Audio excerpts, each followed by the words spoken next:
Semua orang memiliki tujuan yang ingin dicapai. Orang yang membaca buku juga akan mempunyai tujuan di akhir membaca buku itu. Tujuan yang kita miliki harus benar-benar matang, karena jika tidak matang, setelah tujuan kita tercapai, kita bisa saja merasakan senang, namun pada akhirnya tidak tahu apa yang akan dilakukan lagi. Maka dari itu, tujuan membaca saya di term ini adalah untuk menambah wawasan saya dan bisa mengaplikasikannya ke proyek atau di masa depan. SQ3R merupakan salah satu strategi membaca yang bisa kita gunakan untuk membaca. Ada 5 cara dari SQ3R ini. Pertama, yaitu survei, yaitu kita melihat judul, daftar isi, dan sebagainya. Kedua, ada question, yaitu kita membuat pertanyaan untuk dijawab. Dan 3R ada read, recite, and review. Dimana read kita membaca bukunya, kita recite kita mengulas pembacaan kembali. Dan yang kelima adalah review, kita membuat ringkasan dari buku yang kita baca. Selain SQ3R, ada strategi membaca yang lainnya, yaitu 4S. 4S terdiri dari scanning, skimming, selecting, dan skipping. Scanning adalah kita membaca secara tahap. Teknik ini dilakukan ketika seseorang ingin membaca topik yang penting. Skimming, kita membaca secara layap.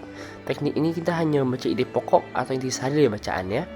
Selecting, kita membaca bab tertentu. Teknik ini digunakan oleh jurnalis untuk membaca bagian yang ingin dibaca. Dan juga skipping, membaca secara lompat-lompat. Teknik ini digunakan ketika pembaca ingin melihat informasi penting, namun ketika ia masih tidak dibutuhkan, ia akan pindah ke bab atau bagian lainnya. Di sini ada sebuah artikel mengenai pengertian, jenis, dan fungsi protein. Dan di sini saya akan menggunakan teknik selecting sebagai strategi membaca saya di artikel ini. Di sini terdapat daftar isi yang bisa saya buka, dan selecting saya akan memilih bab yang saya ingin baca, yaitu nomor 1, pengertian protein. Dan saya lalu ke pengertian protein dan mendapatkan informasi yang saya inginkan. Lalu setelah sudah selesai, saya akan membuka grafik organizer saya, yaitu yang SQ4R, untuk mencatat informasi yang saya dapatkan. Di survei, saya akan menulis apa yang saya dapatkan di awal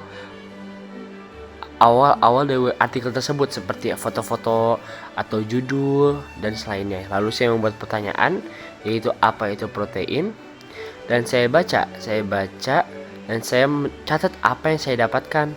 Dan di recite, saya jelaskan isi catatan saya, dan di review, saya menjawab pertanyaan yang sudah saya buat tadi. Terdapat manfaat jika kita bisa mengetahui banyak sekali strategi membaca. Strategi membaca tidak hanya satu, ada berbagai macam. Dan jika kita mengetahui lebih banyak dari itu, maka kita bisa tahu mana yang akan kita gunakan untuk artikel yang sesuai.